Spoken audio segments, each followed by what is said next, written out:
Skip అవుతుంది. అందరికీ నమస్కారం. దక్షిణ భారతదేశంలోనే కేవలం రెండు దేవాలయాలు ఉన్నాయి. వైద్య వీరరాఘవ స్వామి దేవాలయాలు. అందులో ఒకటి నెల్లూరు రూరల్ రామ్నగర్ లో ఉండడం మన అదృష్టం. దీర్ఘకాలిక అనారోగ్యాలు అయితేమి, సంతానం లేమి వాళ్ళు అయితేమి ఇక్కడ ప్రత్యేక పూజలు జరుపుకుంటారు. వాళ్ళ కోరికలు తీరిన అనంతరం ఇక్కడికి వచ్చి వాళ్ళ పూజలు సమర్పించుకుంటారు. బలిపీఠానికి ఉప్పు మిరియాలు సమర్పించుకొని వేమాలశెట్టి బావిలో బెల్లం ముద్దలు వేస్తే మా కోరికలు తీరిపోతాయని ఇక్కడ భక్తుల ప్రతీత. వేలాది మంది భక్తులు ఇక్కడ దర్శనం చేసుకోవడం జరుగుతుంది. వేమాలశెట్టి బావికి ప్రత్యేకత ఉంది. అక్కడ వేమాలశెట్టి వేమాలమ్మ ఇద్దరు కలిసి నీరు బావి ఎంతసేపటికి బావిలో నీళ్లు తవ్వితే రాకపోతే త్రయామావసరుడు అక్కడే నిద్ర చేశారని, తర్వాత నీళ్లు పొంగి పొర్లాయని ప్రతీతి ఉంది.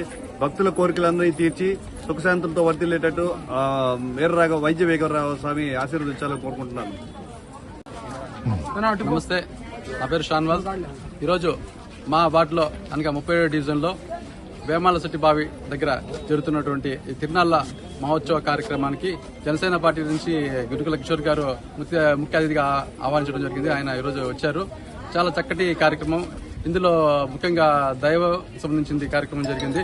దేవుని యొక్క భక్తి శ్రద్ధలతో అందరూ కూడా ఈరోజు ఉదయం తెల్లవారుజామునే అమావాస్య సందర్భంగా తెల్లవారుజామునే అందరూ క్యూలతో 1 కిలోమీటర్ 2 కిలోమీటర్ దాకా ఉన్నారు. వృద్ధులు పిల్లలు అందరూ కూడాను వాళ్ళ యొక్క కోరికల మేరకు సంతానం లేని వాళ్ళకి మరియు వాళ్ళ దీర్ఘకాలిక రోగాలకు దూరం అవడానికి దానికి ఎంతో చరిత్ర ఉన్న ఈ యొక్క వేమాలశెట్టి బావి, అందులో బెల్లం వేసి చేసుకుంటే వాళ్ళ కోరికలు తీరుతాయనేసి, మరియు యొక్క బావి యొక్క చరిత్ర చాలా ఉంది. బావిలోన సొరంగ మార్గం గుండా చెన్నై నుంచి ఉందనేసి చాలా చరిత్ర ఉంది.